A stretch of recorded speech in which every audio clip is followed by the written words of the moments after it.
We have a cool opportunity coming up on the last Sunday of this month, July 31st. So we're going to be doing what we're calling a Family Sunday, where we will still offer nursery for those up to 3 years old, but we're going to invite all the other kids to come into the service with us.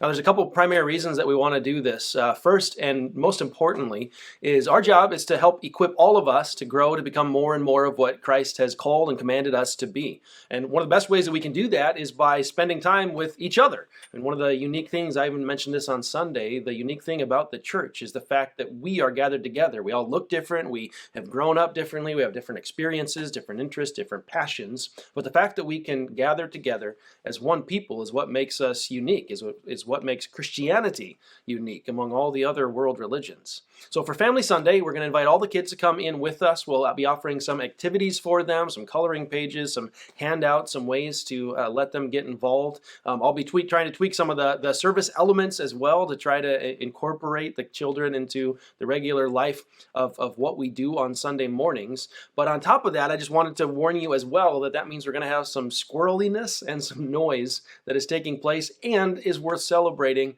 on a Sunday morning.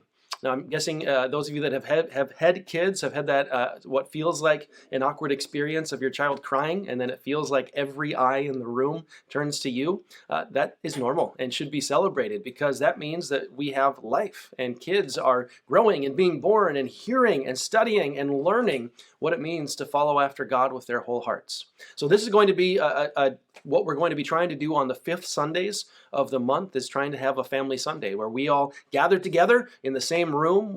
There will be opportunities for you to maybe answer some questions from the kids nearby you, like, what are we doing this? Why are we singing? What does this look like? It's a wonderful picture and opportunity for us to share with our kids and bring them into the life of the church.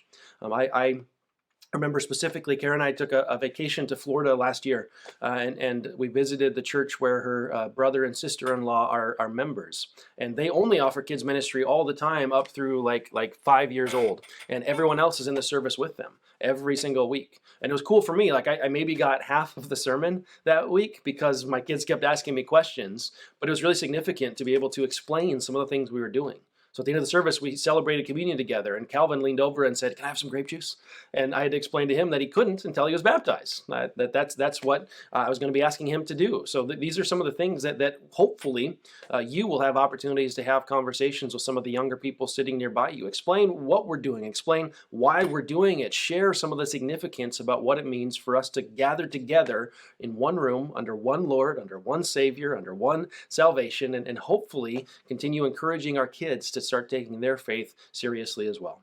So mark your calendars for July 31st for Family Sunday. We'll all be gathering together. There will be no classes for kids ages 3 and up. They will be in the sanctuary with us. And prepare your hearts, prepare your minds for opportunities to continue pouring in to this next generation.